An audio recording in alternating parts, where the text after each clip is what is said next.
For thousands of years, we have been at war with the humans. Not only the wolves, but the vampires, as well as the witches, and every other supernatural being that the humans deemed abominations. They feared our power, feared what we could do if we truly let loose and let out the monsters they feared. So they hunted us, we hunted them. It spanned for too long until one brave wolf, along with his vampire and witch friend, they brokered peace between the supernatural beings as well as the humans.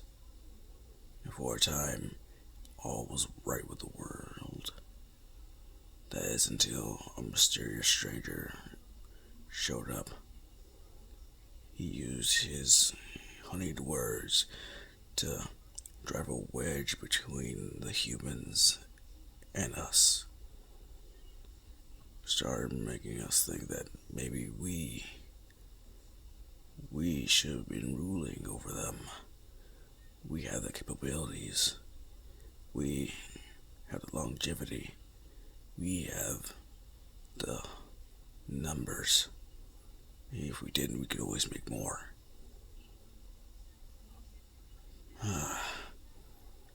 But what put the final nail in the coffin, so to speak, was a mistake I made. I let his words infect me like a virus, and I led a rebellion against my own father. I had him chained up like an animal, and I marched to a human settlement and started slaughtering everyone. It was pure carnage, but I felt like it was a victory. Little did I know that is what sparked our near annihilation. My friends, they died shortly after by ambush. Then he didn't just stop at wolves. He started going after the kappas, vampires, witches, ogres, orcs, everything that they deemed as an abomination before. They didn't want to take any chances. If we, the wolves, could turn on them, sooner or later, so will the others. And they were pretty thorough. When I arrived home at my castle, it was in flames, and all I could see was my father's body pinned up, barely being able to stay conscious as they drove nails into his feet, arms, legs, hands. I went to a blind rage and slaughtered each and every one of them, those humans. I tried to save him, but he was too weak. Age has finally come up and taken what little chance of survival he had. He wasn't strong enough.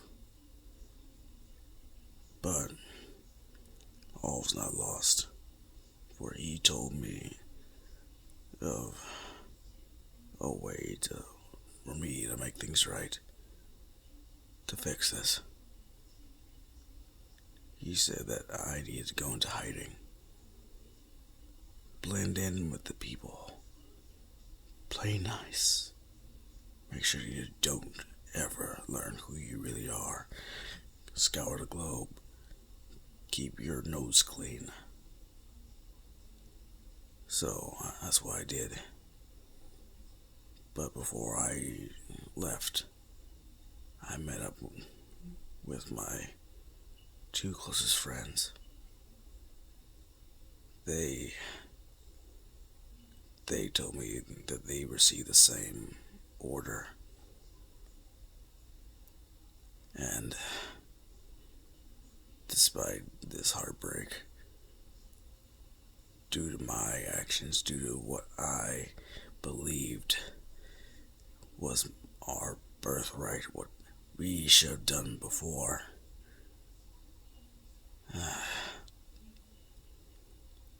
I I damned all of us. But that's where you come in. What do you mean? I cannot bear the guilt of this any longer. I've lived long enough.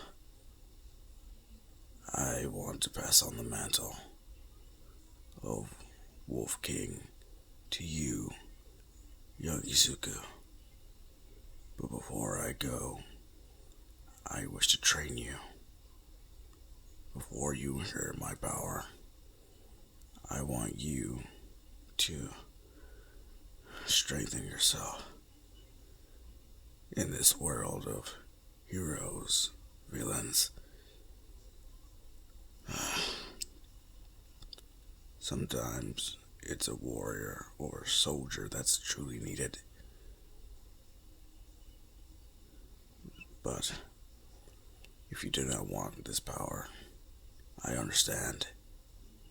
You don't have to accept it if you don't want it. I uh, I understand.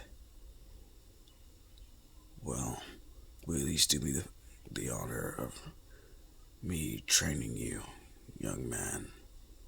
How old are you? I'm 6. Good.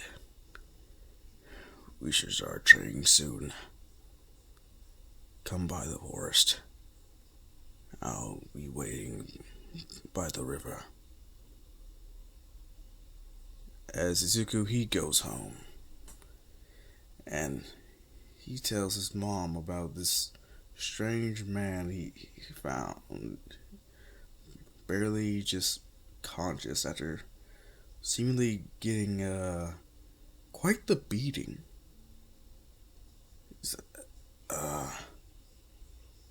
Izuku, are you sure? Well, he doesn't seem like a bad person. I mean, everyone has baggage, and he doesn't seem like a villain. Are you sure? You know what? You can worry about this tomorrow. You should go to bed. Get some sleep. Okay. Him going to bed and go. I'm kind of worried about her son. I want to trust Izuku, but this man wanted to train him. Because, yeah, Izuku didn't tell her about the whole werewolf thing. But, what's the worst that could happen? Next day, Izuku, he goes on, and Iko actually comes with him. Goes deeper into the forest, down by the river. So, so you did come, and you brought your mother? Yes. Very well. So, are you ready to begin your training? Inko, please, nothing too dangerous. I'm begging you, please. I don't think my heart could say no more. Young Midoriya, just tell me when it gets too intense. Uh, Alright. As they start with some light exercises, nothing too serious.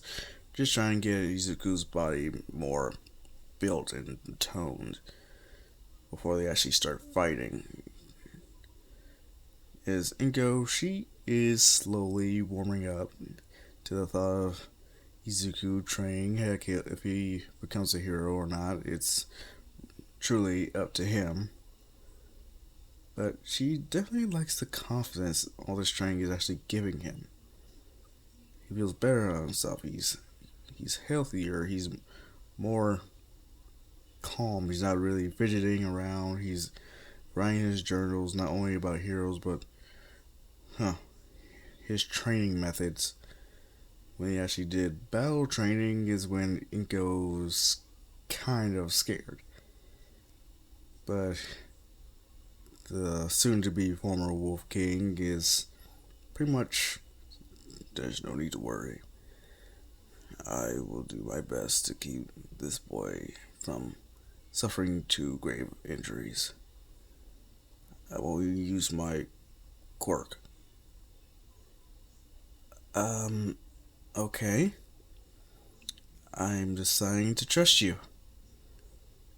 Thank you. I swear that your trust is not ill-placed.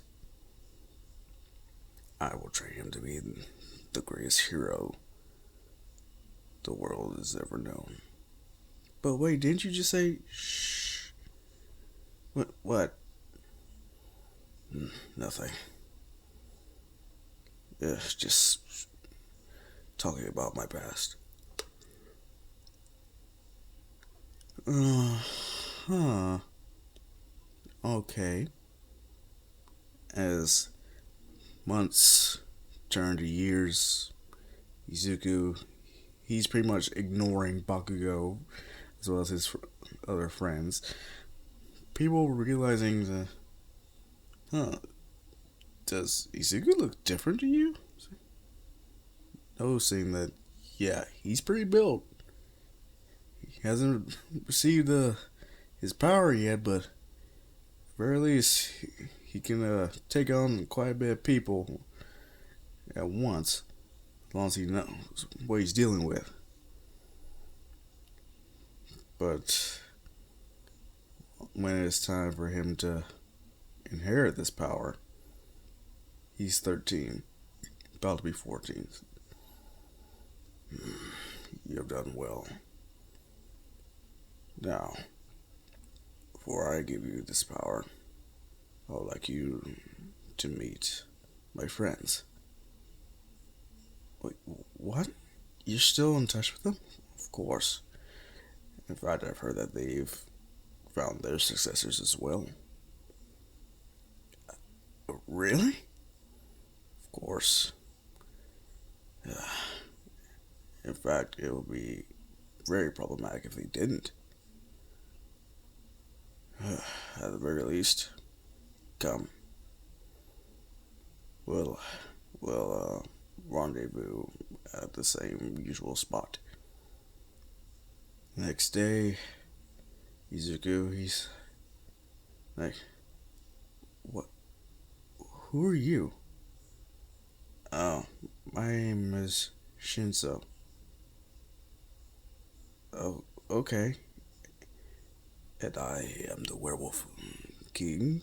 This is Izuku. And Izuku, this is the vampire king. Wait, how are you out in daylight? That was just a myth. Just to make humans feel more safe during the day. I mean, it can be a pain in the skin, but we can move around during daylight. There's nothing to worry about. Oh, okay. I guess. But, who are you? I'm Kanoko. And I am the Queen of the Witches. Nice to meet you. He's so polite. Are you sure he's your successor? Wolfie? You don't have to be so rude. Don't I?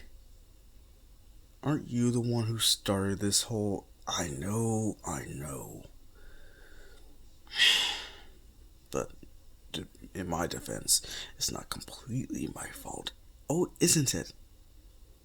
Because of you, we had to bury our parents. We did want to gain these titles, but not the way that we ended up obtaining them. All because of you, we have to find successors for our power. Just in case we. You what?